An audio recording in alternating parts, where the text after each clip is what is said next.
ناظرین، آپ کی خدمت میں آداب عرض ہے۔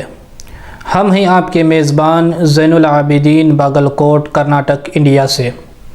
بول کے سچ زندہ ہے اب تک کے ایپیسوڈ نمبر 6 میں آپ کا استقبال ہے۔ یہی ہے زندگی، کچھ خواب چند امیدیں، یہی ہے زندگی، کچھ خواب چند امیدیں، انہی کھلونوں سے تم بھی بہل سکو تو چلو، انہی کھلونوں سے تم بھی بہل سکو تو چلو۔ ناظرین، اسلام امید کا مذہب ہے۔ اسلام کی تمام تعلیمات امید اور حوصلے کا سبق دیتی ہیں۔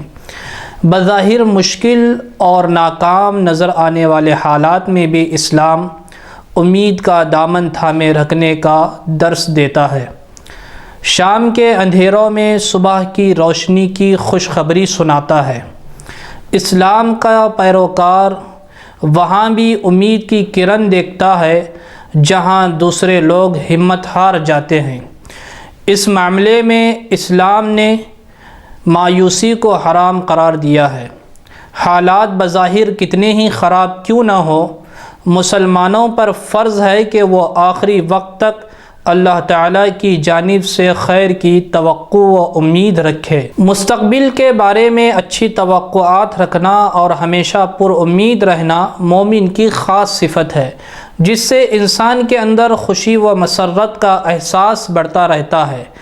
امید انسان کے اندر روشنی پیدا کرتی ہے، جس سے وہ آنے والے کل کو آج سے بہتر دیکھتا ہے۔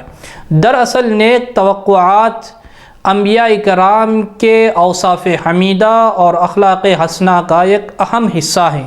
یہی وجہ ہے کہ انبیاء کرام اپنے دعوتی مشن کو ہمیشہ جاری و ساری رکھتے ہیں۔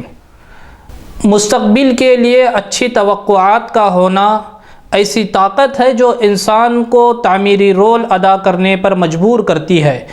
اسی کے سہارے انسان اس زمین کو آباد کرتا ہے، اونچی اونچی عمارتیں کھڑی کرتا ہے، کھیتی باڑی میں اور کاروبار میں لگا رہتا ہے، سیاست و حکومت میں اپنا بہترین رول ادا کرتا ہے۔ بہتر مستقبل کی امید اندھیروں میں بھی انسان کو راستہ دکھاتی ہے۔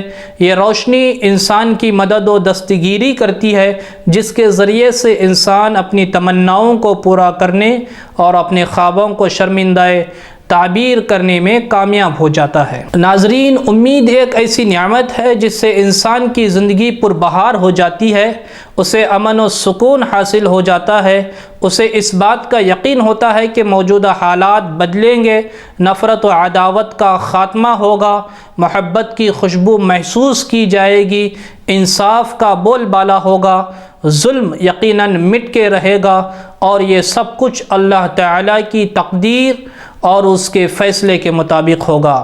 دل نا امید تو نہیں، ناکام ہی تو ہے، دل نا امید تو نہیں، ناکام ہی تو ہے، لمبی ہے غم کی شام مگر شام ہی تو ہے۔ آج کے لیے بس اتنا ہی۔ اگلے ایپیسوڈ میں کسی خاص موضوع کے ساتھ آپ کی خدمت میں حاضر ہوں گے۔ اب اجازت دیجیے آپ کے میزبان زین العابدین، باگل کوٹ کو۔